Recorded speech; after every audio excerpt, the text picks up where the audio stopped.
Mari kita terus doakan Pentakosta ketiga. Pentakosta ketiga adalah pencurahan Roh Kudus yang dahsyat di zaman ini, melebihi yang terjadi di Azusa Street. Pentakosta ketiga akan mengakibatkan peniwaian jiwa yang terbesar dan yang terakhir sebelum Tuhan Yesus datang kembali. Pentakosta ketiga akan membangkitkan generasi Yeremia, yaitu anak-anak muda yang dipenuhi Roh Kudus, cinta mati-matian kepada Tuhan Yesus, tidak kompromi terhadap dosa, dan akan bergerak untuk memenangkan jiwa. Pentakosta ketiga lahir di Indonesia dan bergerak ke bangsa-bangsa. Gerakan ini dari timur ke barat dan akan kembali ke Yerusalem. Pentakosta ketiga akan memberikan kuasa untuk menyelesaikan amanat agung, dan setelah itu Tuhan Yesus datang kembali. Amin.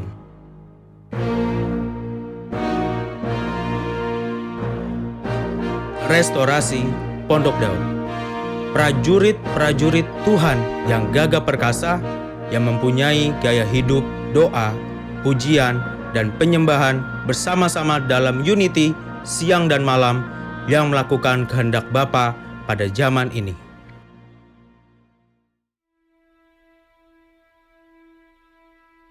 Mari kita sama-sama membaca firman Tuhan dari Mazmur 91. Dalam lindungan Allah.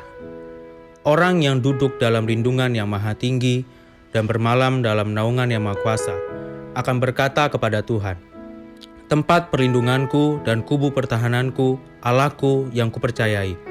Sungguh, dialah yang akan melepaskan engkau dari jerat penangkap burung, dari penyakit sampar yang busuk. Dengan kepaknya ia akan melindungi engkau, di bawah sayapnya engkau akan berlindung. Kesetiaannya ialah perisai dan pagar tembok. Engkau tak usah takut terhadap kedahsyatan malam, terhadap panah yang terbang di waktu siang, terhadap penyakit sampar yang berjalan di dalam gelap, terhadap penyakit menular yang mengamuk di waktu petang. Walau 1.000 orang rebah di sisimu dan 10.000 di sebelah kananmu, tetapi itu tidak akan menimpamu. Engkau hanya menontonnya dengan matamu sendiri dan melihat pembalasan terhadap orang-orang fasik. Sebab Tuhan ialah tempat perlindunganmu, yang maha tinggi telah kau buat tempat perteduhanmu. Malapetaka tidak akan menimpa kamu, dan tulah tidak akan mendekat kepada kemahmu. Sebab malaikat-malaikatnya akan diperintahkannya kepadamu untuk menjaga engkau di segala jalanmu. Mereka akan menatang engkau di atas tangannya, supaya kakimu jangan terantuk kepada batu. Singa dan ular tedung akan kau langkai. Engkau akan menginjak anak singa dan ular naga.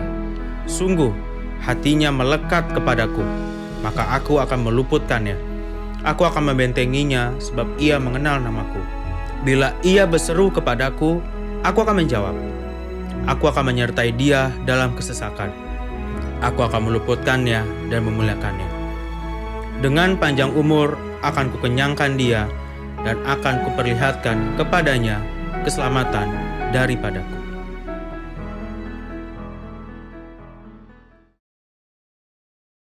Shalom Bapak Ibu, shalom anak-anak muda, shalom buat kita semua.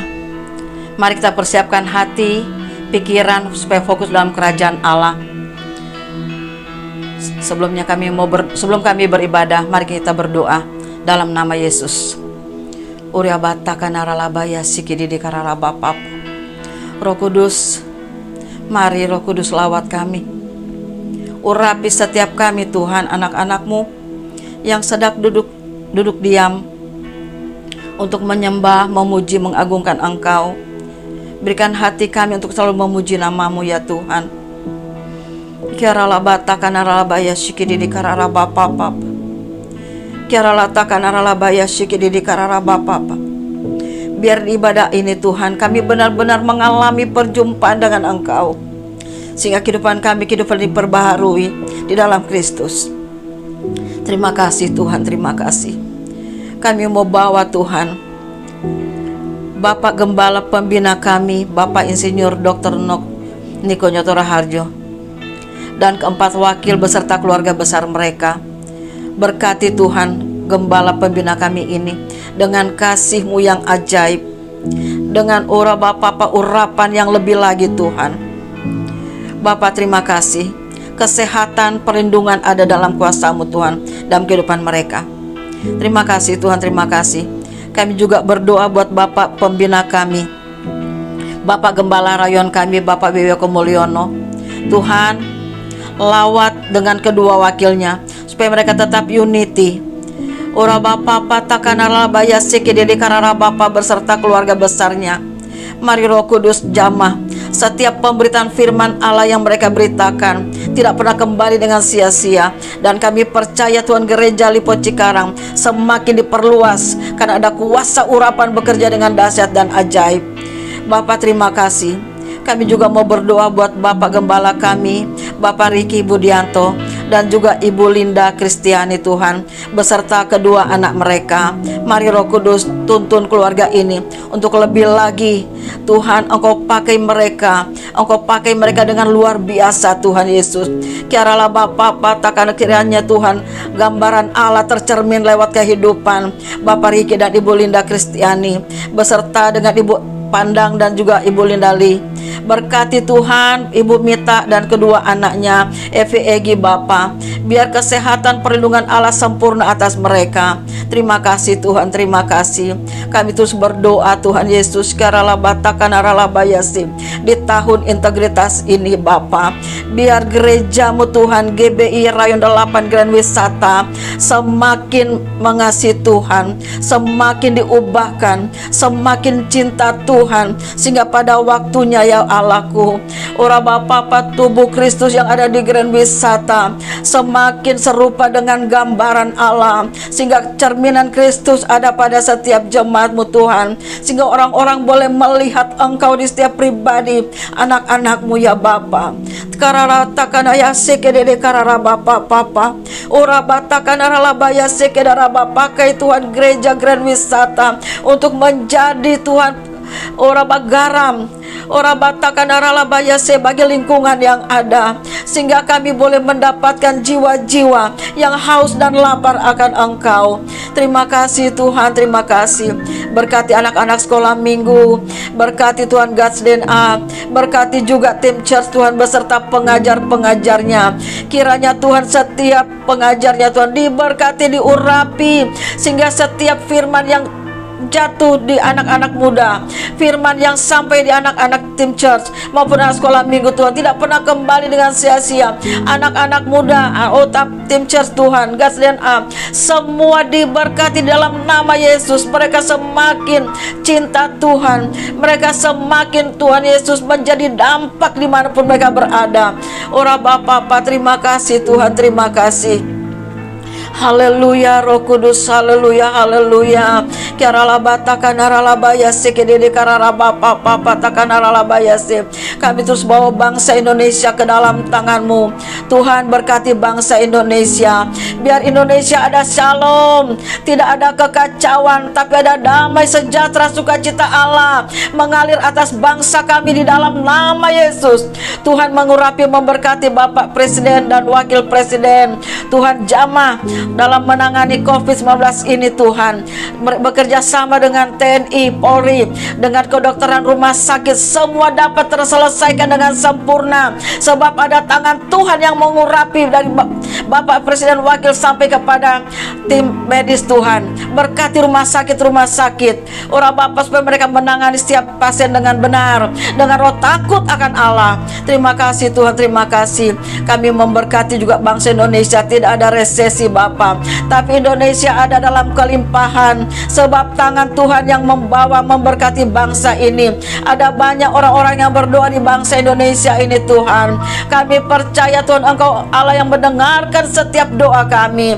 Ora Bapa patakan arala bayasir, sehingga Indonesia mengalami kemajuan di dalam nama Yesus, baik dalam pendidikan, perdagangan, ora Bapa pertanian, perindustrian, semua diberkati, marketplace diberkati di dalam nama Yesus.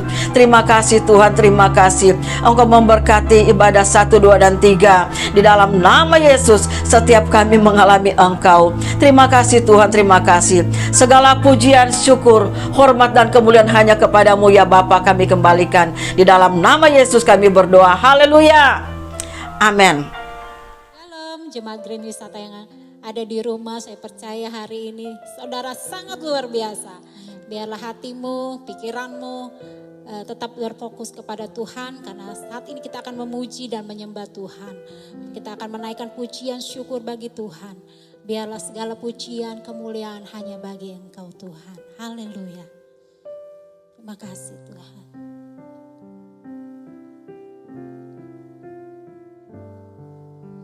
Tuhan, Engkau ajaib bagiku.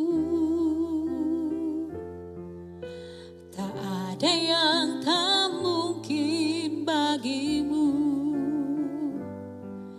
Kau yang telah berfirman, semuanya jadi.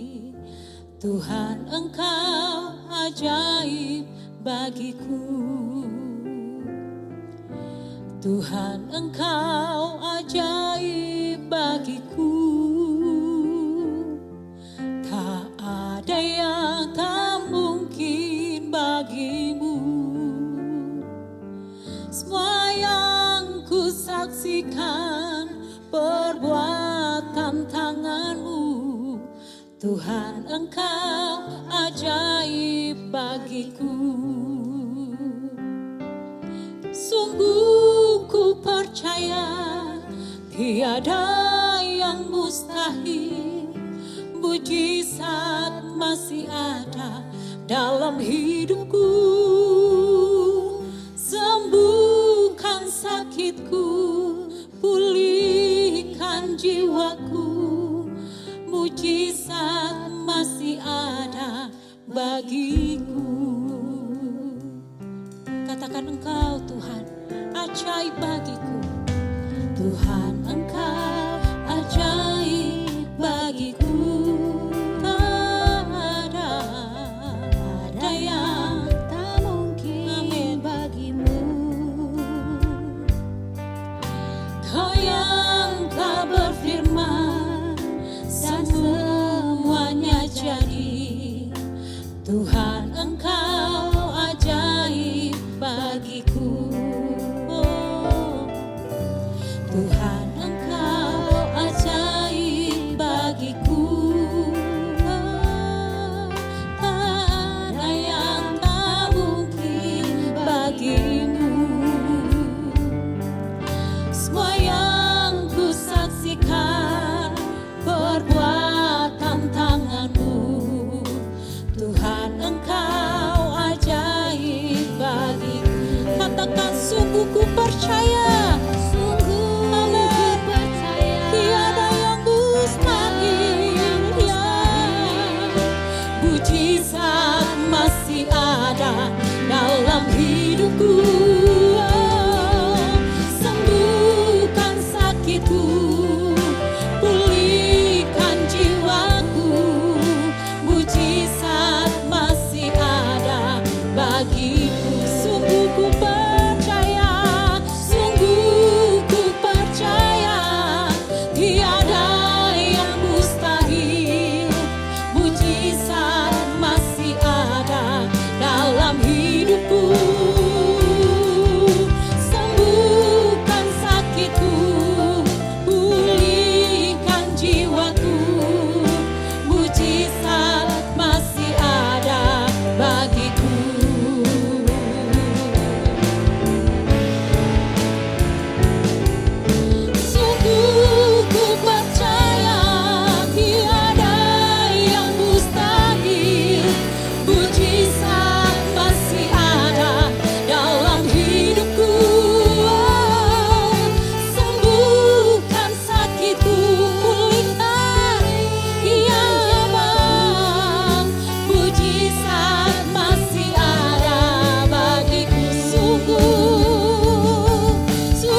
mujizat-Mu selalu nyata dalam hidup kami Bapa.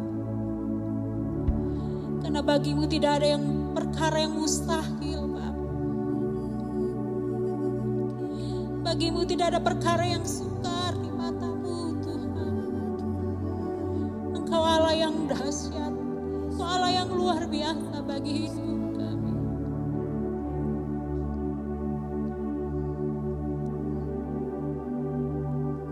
Bagi Tuhan tak ada yang mustahil.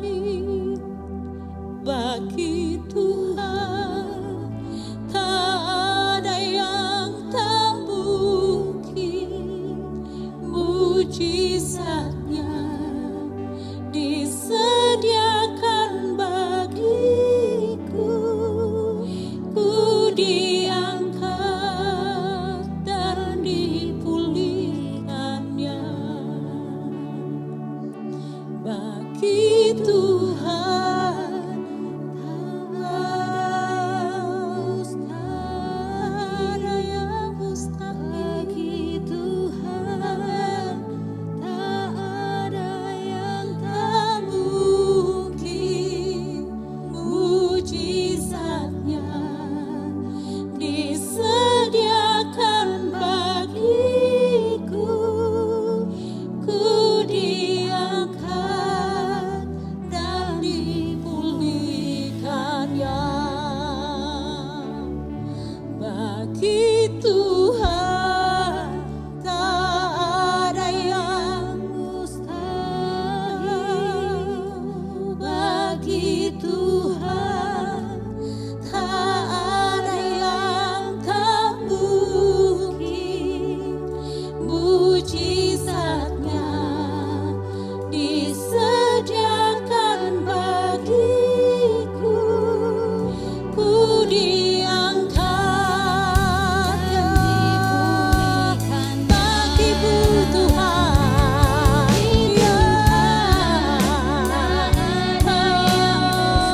Tiada yang mustahil. Amin Tuhan.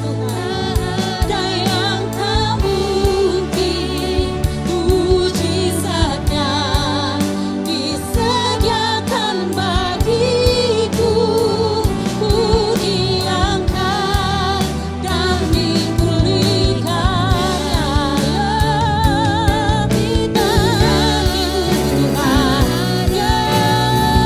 Tiada yang mustahil bagimu Tuhan. Bagimu tak ada yang tak mungkin. Mujizat-Nya disediakan bagiku. Ku diangkat sekali lagi bagimu Tuhan. Bagi Tuhan tiada yang mustahil. Tak ada yang tak mungkin. Mujizat-Nya disediakan bagiku. Ku diangkat dan dipulihkannya. Ku diangkat dan dipulihkannya. Ku diangkat dan dipulihkannya. Mari beri kemuliaan bagi Tuhan. Haleluya, haleluya, haleluya. Amin. Kita mau lebih lagi memuji dan menyembah Tuhan. Amin. Dari utara dan ke selatan ada pujian yang terdengar bagi Allah. Amin. Mau kita sama-sama nyanyikan pujian ini. Yang ada di rumah boleh bertepuk tangan, boleh kita bersuka cita di hadapan Dia. Haleluya.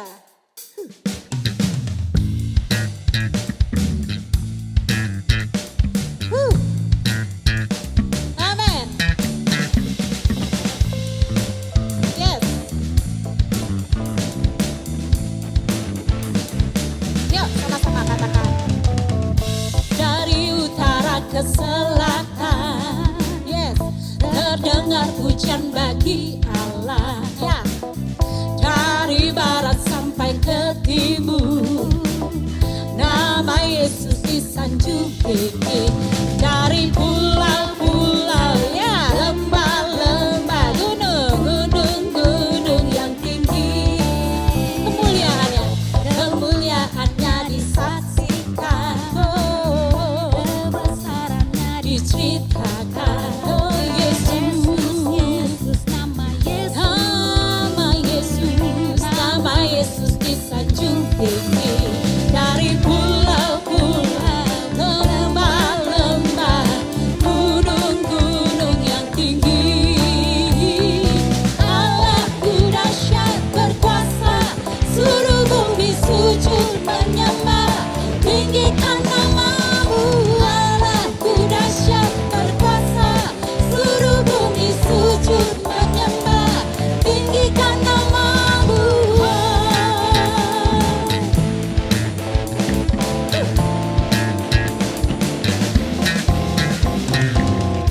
Kemuliaannya disaksikan, kebesarannya diceritakan. Yesus, oh nama Yesus disanjung dari pulau-pulau dan gunung-gunung. Amin. Allahku dahsyat berkuasa, seluruh bumi sujud menyembah, tinggikan namamu. Allahku dahsyat berkuasa, seluruh bumi sujud menyembah, tinggikan namamu. Allahku dahsyat berkuasa, seluruh bumi sujud menyembah, haleluya. Allahku dahsyat berkuasa, seluruh bumi sujud menyembah, tinggikan namamu. Allahku dahsyat, amin.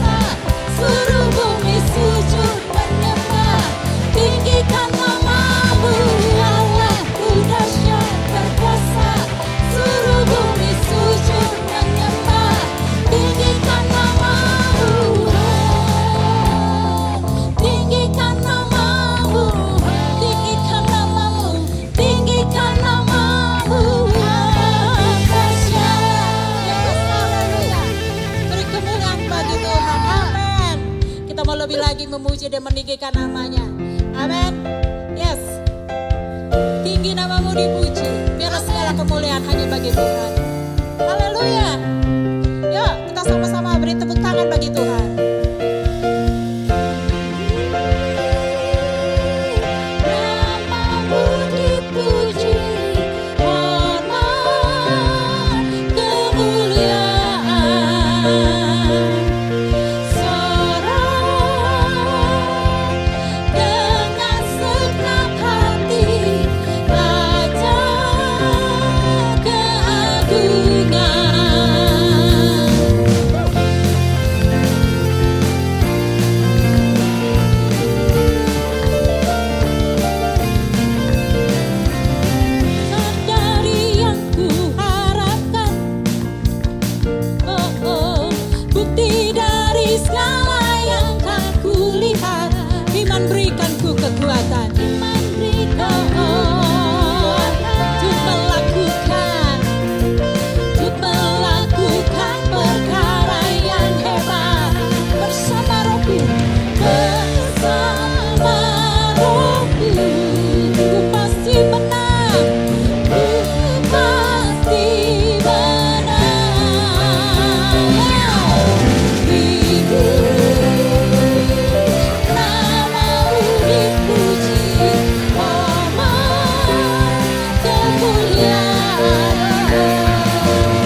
percaya kita memiliki Allah yang dahsyat, Allah yang luar biasa. Allah yang tidak tertandingi oleh apapun, amin.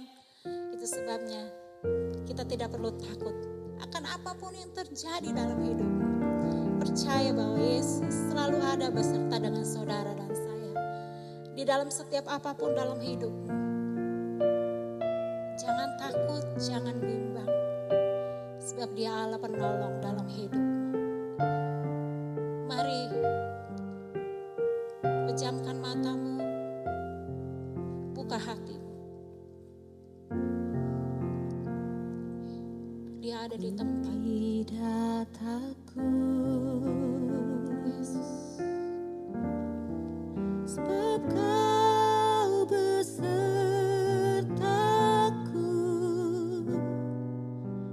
Ku tidak bimbang,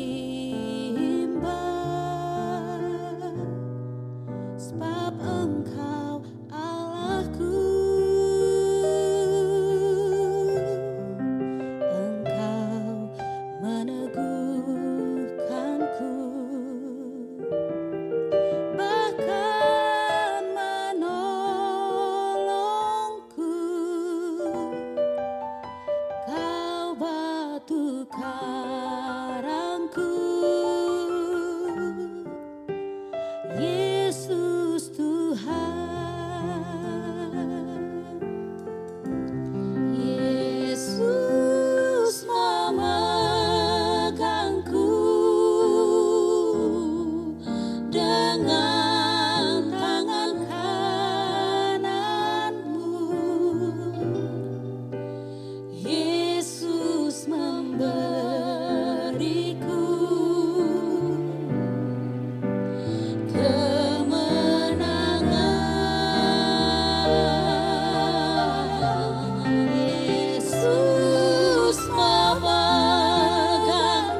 Shalom saudara, saya percaya hari ini kita semua dalam keadaan yang baik dan luar biasa.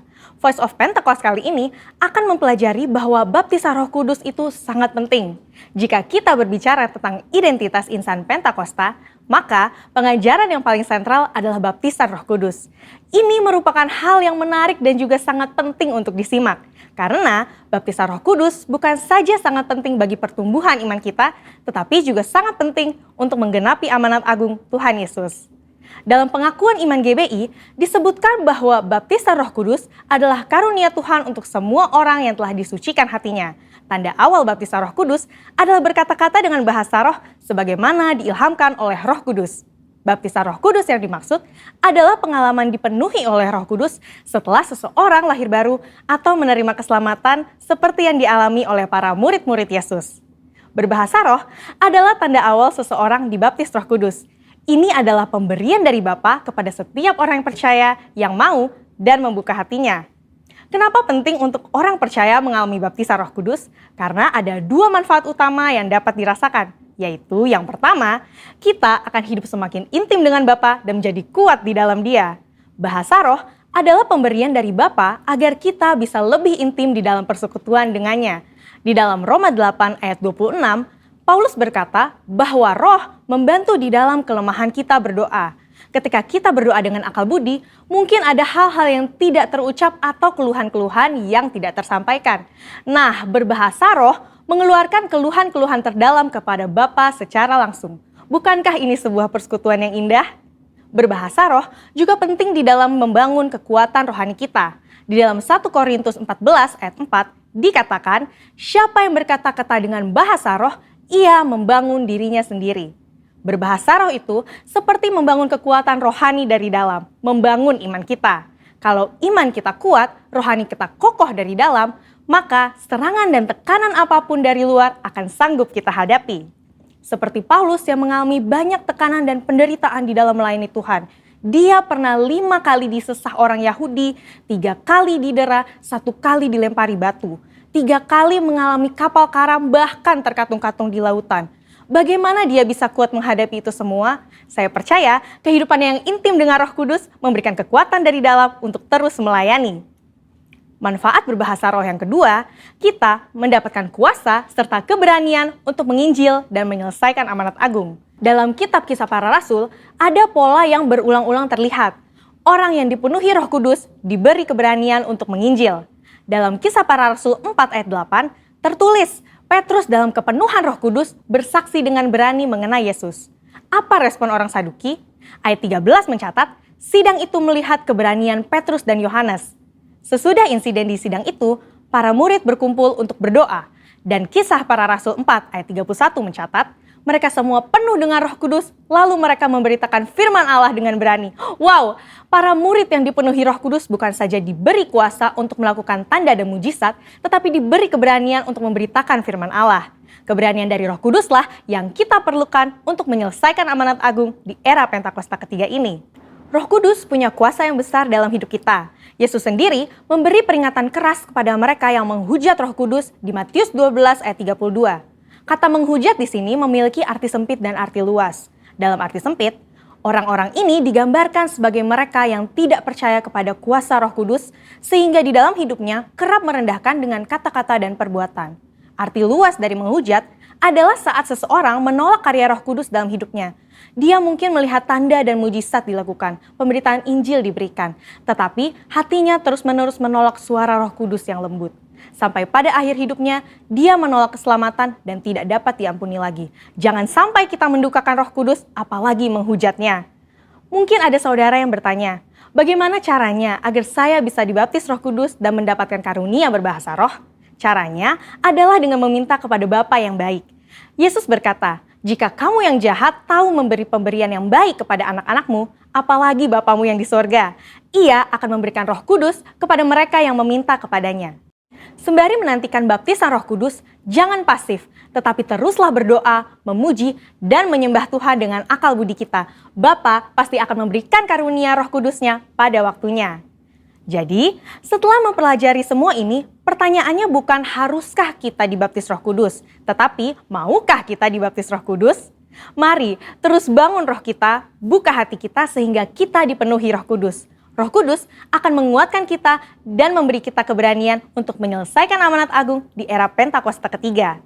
Saudara, untuk penjelasan lebih lengkapnya dari tim teologi kami, jangan lupa buka link yang ada di atas atau scan QR Code yang tersedia. Salam integritas, Tuhan Yesus memberkati.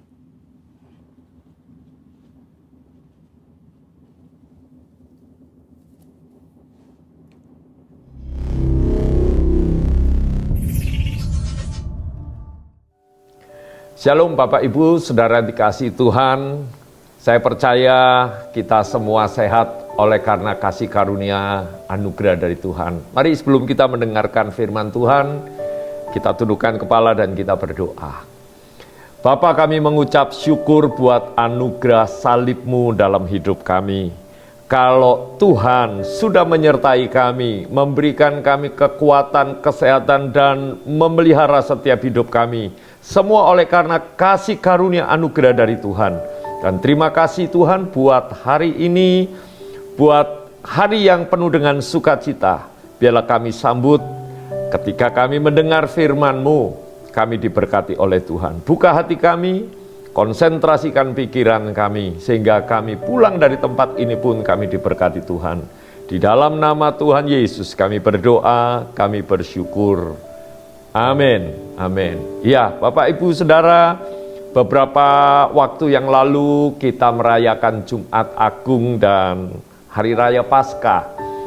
Tentunya ini adalah hari yang spesial buat setiap kita. Oleh sebab itu hari ini saya akan berbicara tentang salib. Apa sih pengertian tentang salib buat orang Kristen? Orang Kristen seringkali banyak memasang atribut ini, baik di mobil, bahkan di badan kita, di aksesoris, rumah kita pun juga banyak tanda-tanda salib itu. Tapi jarang sekali yang mengerti apa itu salib. Salib tahunya itu adalah lambang dari orang Kristen. Tapi mari hari ini kita belajar tentang salib itu sendiri. Kita buka Injil Lukas passalnya yang ke-9, ayatnya yang ke-23. Lukas 9, ayatnya yang ke-23, berkata demikian.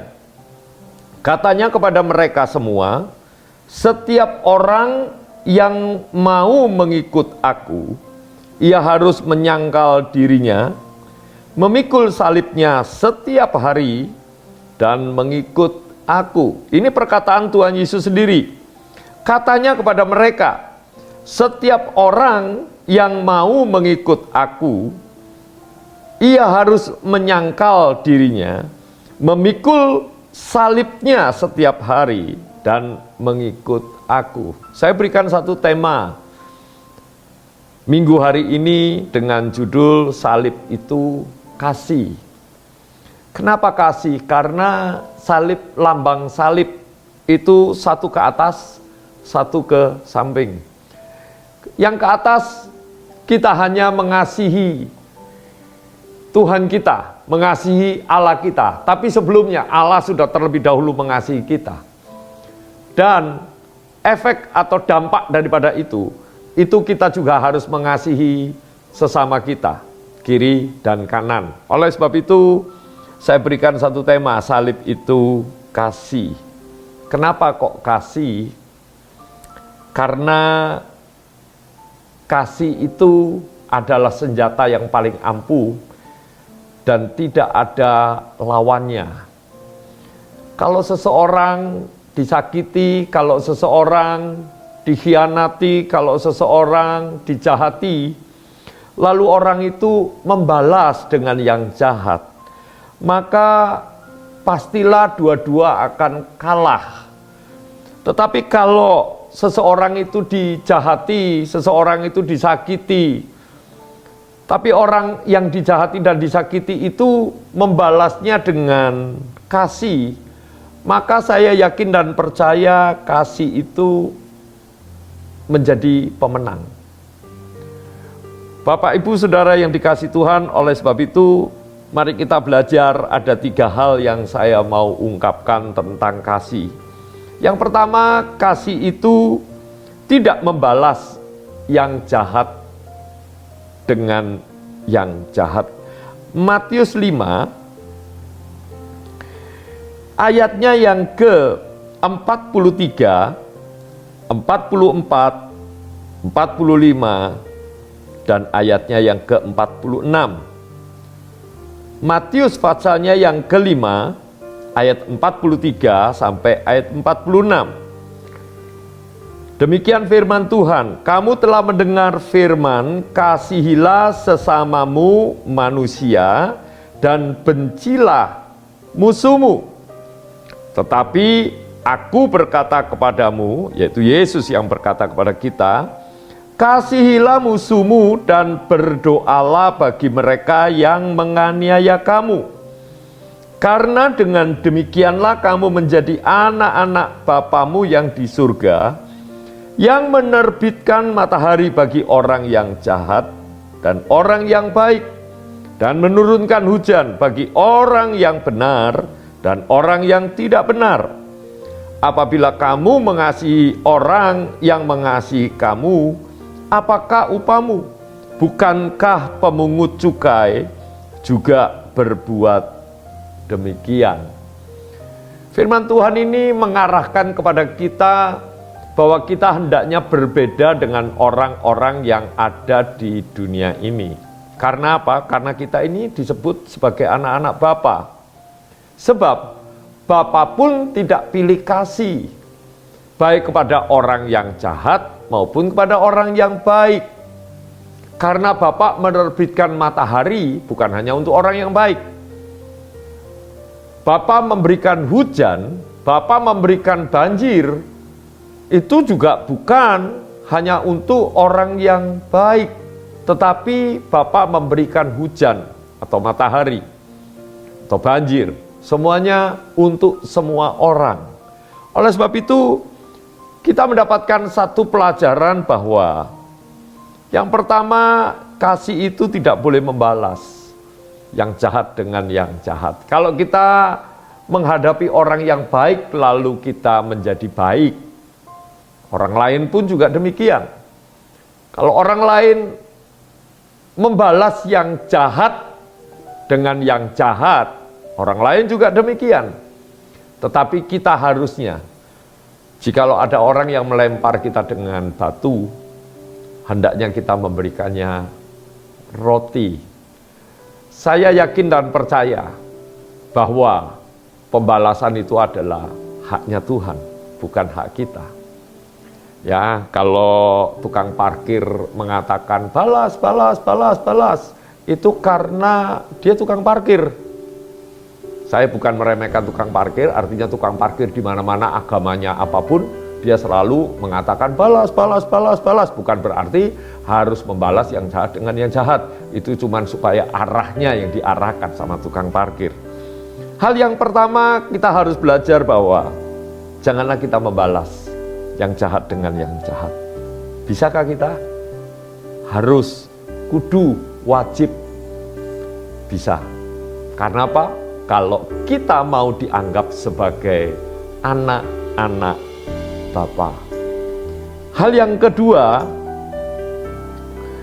kasih itu berkorban. Kasih itu berkorban. Lukas 10 ayatnya yang ke-31 sampai ayatnya yang ke-37. Lukas pasalnya yang ke-10 ayat 31 sampai 37. Kebetulan ada seorang imam turun melalui jalan itu. Ia melihat orang itu tetapi ia melewatinya dari seberang jalan. Demikian juga seorang Lewi datang ke tempat itu. Ketika ia melihat orang itu, ia melewatinya dari seberang jalan. Lalu datang seorang Samaria yang sedang dalam perjalanan ke tempat itu. Dan ketika ia melihat orang itu, tergeraklah hatinya oleh belas kasihan. Ia pergi kepadanya lalu membalut luka-lukanya. Sesudah ia menyiraminya dengan minyak dan anggur, Kemudian ia menaikkan orang ke atas keledai tunggangannya sendiri, lalu membawanya ke tempat penginapan dan merawatnya.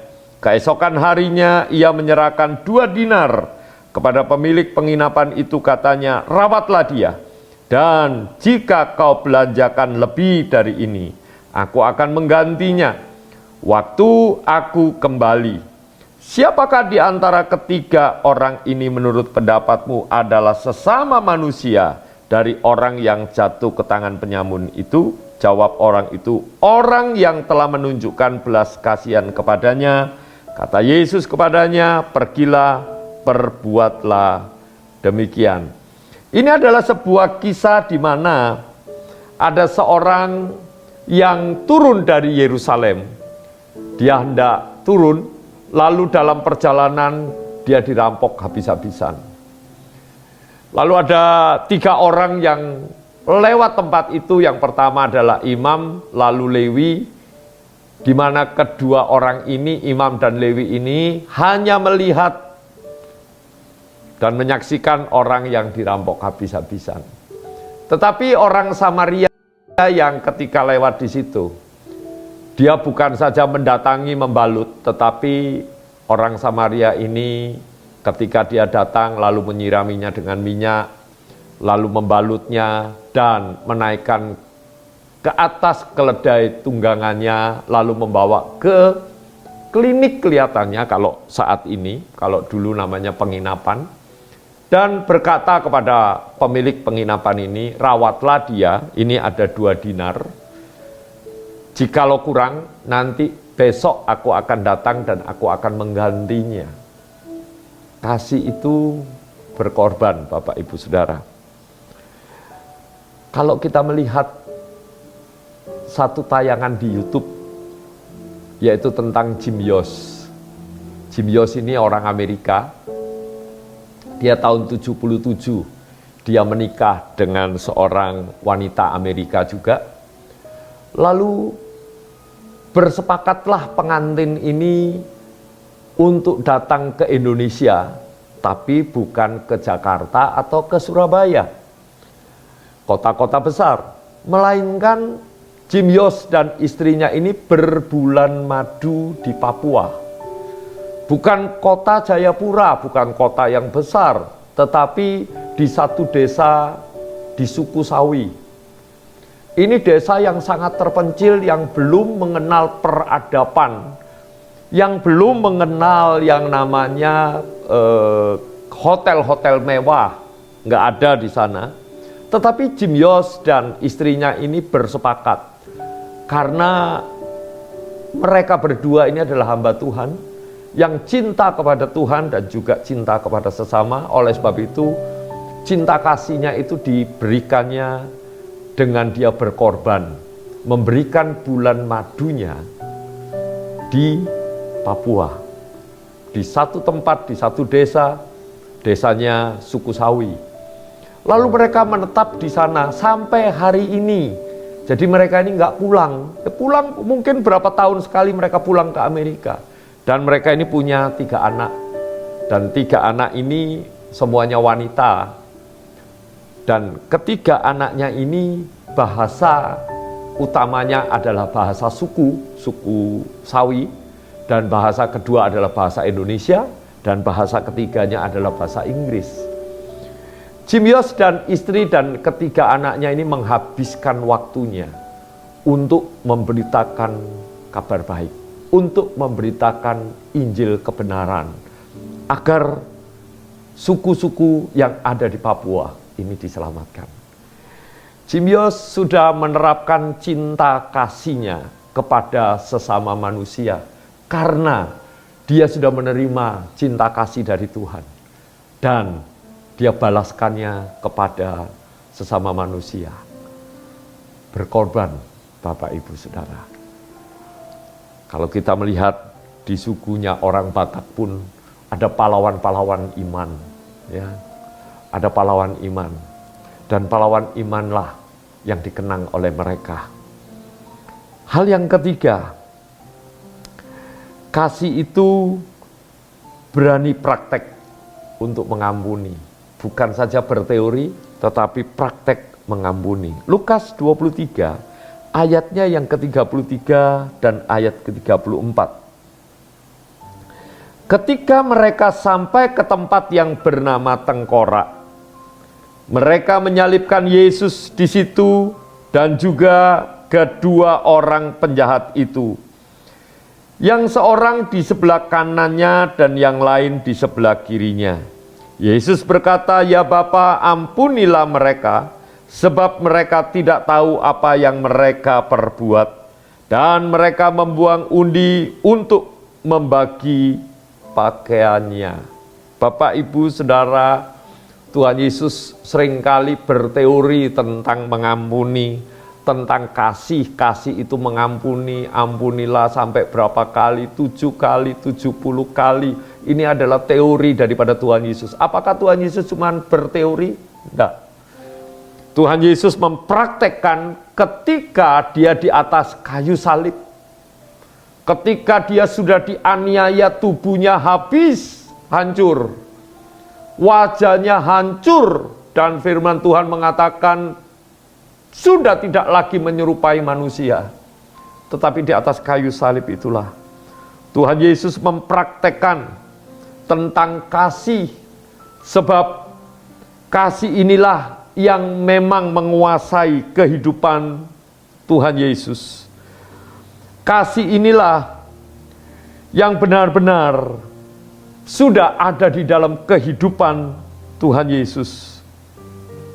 Bapak, Ibu, Saudara yang dikasihi Tuhan, kasih itu bukan sekedar teori, tetapi kasih itu adalah praktek untuk mengampuni.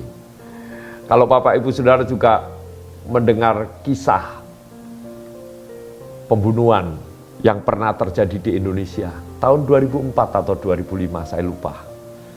Tapi kisah ini menceritakan ada seorang gadis yang bernama Ade Sarah. Dan Ade Sarah ini berpacaran dengan orang yang berbeda agama.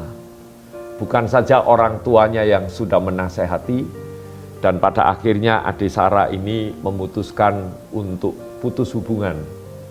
Tetapi kelihatannya yang laki ini tidak terima, dan yang laki ini akhirnya kompromi dengan pacar barunya. Karena laki-laki ini kompromi dengan pacar barunya untuk menghabisi, untuk membunuh Ade Sarah. Dan dengan perencanaan yang matang, lalu singkat cerita, Ade Sarah ini dibunuh di dalam mobil, lalu mulutnya disumpal, hidungnya disumpal dengan tisu. Akhirnya Ade Sarah ini meninggal. Ade Sarah ini adalah anak tunggal dari seorang ayah yang bernama Suroso dan ibunya bernama Elizabeth. Ini anak tunggal. Bapak, Ibu, Saudara, Ade Sarah mungkin sudah berbahagia bersama dengan Tuhan. Tapi bagaimana dengan kedua orang tuanya? Bolehkah dia dendam? Bolehkah dia marah? Secara manusia, boleh. Manusia. Untuk menghilangkan rasa dendam itu perlu perjuangan, perlu pengurapan khusus dari Allah Roh Kudus. Tetapi apa yang dilakukan oleh Bapak Suroso dan Elizabeth? Ya, secara manusia dia mengatakan dia marah, dia mau dendam, tetapi karena dia cinta kepada Tuhan dan salib itu ada di dalam kehidupan rumah tangga ini. Lalu Bapak Suroso dan Ibu Elizabeth ini memutuskan untuk mengampuni. Dan bahkan kedua orang tua Ade Sarah ini, yaitu Bapak Suroso dan Ibu Elizabeth, mendatangi penjara di mana mantan pacar dari anaknya yang membunuh dan pacarnya yang dihukum mati, dua-duanya dihukum bukan dihukum mati, tetapi dihukum seumur hidup, mendatangi dan berdoa agar kiranya mantan pacarnya ini yang menjadi pembunuh anaknya ini diberikan kemampuan, kekuatan. Oleh sebab itu, Bapak, Ibu, Saudara, ternyata mengampuni itu memang sulit tetapi bisa dilakukan. Dan Ibu Elizabeth mengatakan, kalau aku dihina, kalau aku dicaci maki, kalau aku difitnah segala macam, itu gampang untuk mengampuni. Tapi ketika anakku dibunuh, bisakah aku mengampuni? Dan Bapak Suroso dan Ibu Elizabeth ini pun praktek untuk mengampuni. Bapak Ibu Saudara, ini masih dalam suasana Paskah, suasana kemenangan. Masih adakah kita ini dendam kepada seseorang? Masih adakah kita ini membenci kepada seseorang? Masih adakah kita ini merasa marah kepada seseorang? Ini saatnya untuk kita melepaskan pengampunan. Sebab kalau tidak, Bapak juga tidak mau mengampuni seluruh kehidupan kita. Mari saya ajak kita semua mengampuni. Sebab salib itu ada di dalam kehidupan kita. Ada 3 hal yang tadi saya utarakan. Biarlah salib itu melekat dari dalam hidup kita. Kemanapun kita pergi, dimanapun kita berada, biarlah salib Kristus itu tetap melekat dalam hidup kita. Agar kiranya kita tetap diakui sebagai anak-anak Bapa. Mari kita tundukkan kepala dan kita berdoa. Bapa, kami mengucap syukur, terima kasih kalau firman-Mu sudah kami dengar. Dan salib itu sudah Tuhan berikan dalam hidup kami menjadi tanggung jawab kami. Kami bersyukur, terima kasih buat kasih karunia anugerah-Mu dalam hidup kami. Kalau sampai hari ini Tuhan, kami masih sanggup untuk memikul salib itu. Semua oleh karena Tuhan yang menolong setiap kami. Dan ajar kami Tuhan untuk senantiasa setia kepada salib yang Tuhan percayakan dalam hidup kami. Dan kami percaya hidup kami akan terus mampu memikul salib oleh karena Tuhan yang campur tangan. Dan kami berdoa, Bapa, buat mereka yang Tuhan izinkan untuk menyakiti hati kami, untuk Tuhan mengganggu hidup kami, biarlah kami tetap bertahan, kasih tetap keluar dari dalam hidup kami.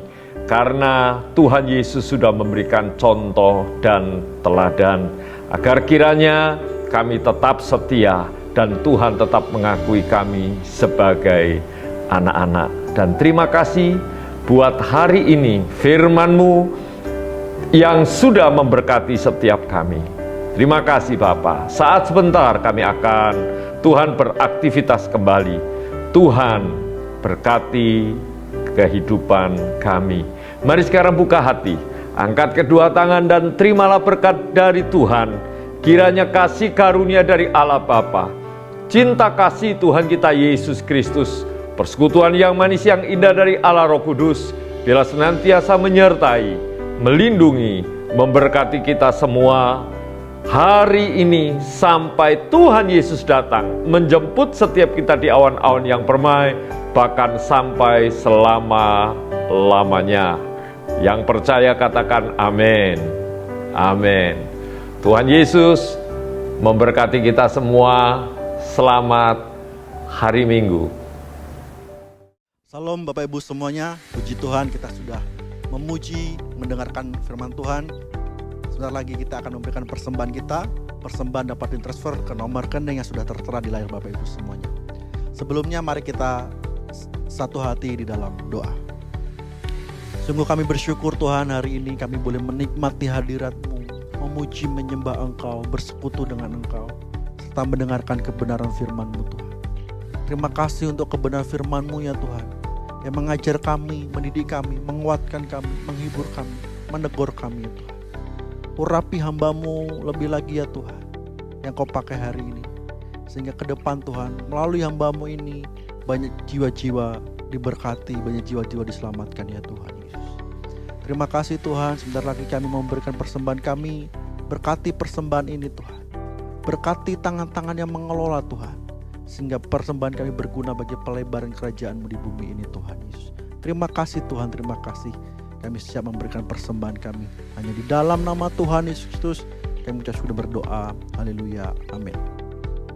Puji Tuhan Bapak Ibu. Sambil Bapak Ibu memberikan persembahan melalui transfer, ada beberapa pengumuman yang harus saya sampaikan kepada Bapak Ibu semuanya. Yang pertama, ibadah Victory Woman, ibadah khusus wanita, akan dilaksanakan pada hari Kamis 27 Mei setengah 7 malam melalui aplikasi Zoom. Pengumuman yang kedua, KUL khusus sekolah minggu akan diadakan pada hari Sabtu tanggal 29 Mei pukul 4 sore. Jadi mohon kerjasamanya Bapak Ibu supaya menyiapkan anak-anaknya dengan baik. Pengumuman yang ketiga, rumah doa diadakan setiap hari Kamis pukul setengah 11 siang melalui aplikasi Zoom. Jadi Bapak Ibu yang ada kesempatan dan waktu boleh bergabung. Mari sama-sama kita memuji menyembah Tuhan di siang hari. Doa pria dilaksanakan setiap hari Sabtu jam 5 pagi. Khusus bagi pria-pria. Zoom dibuka mulai setengah 5. Jadi saya rindu kita sama-sama kaum pria berdoa dan berkomunitas di doa pagi pria. Saya percaya kita akan diberkati Tuhan. Pengumuman yang terakhir, bagi Bapak Ibu yang membutuhkan pelayanan baptisan, penyerahan anak, BP2N, dapat menghubungi nomor sekretariat yang sudah tertera di layar Bapak Ibu semuanya. Demikian pengumuman hari ini. Selamat hari Minggu, Tuhan Yesus memberkati.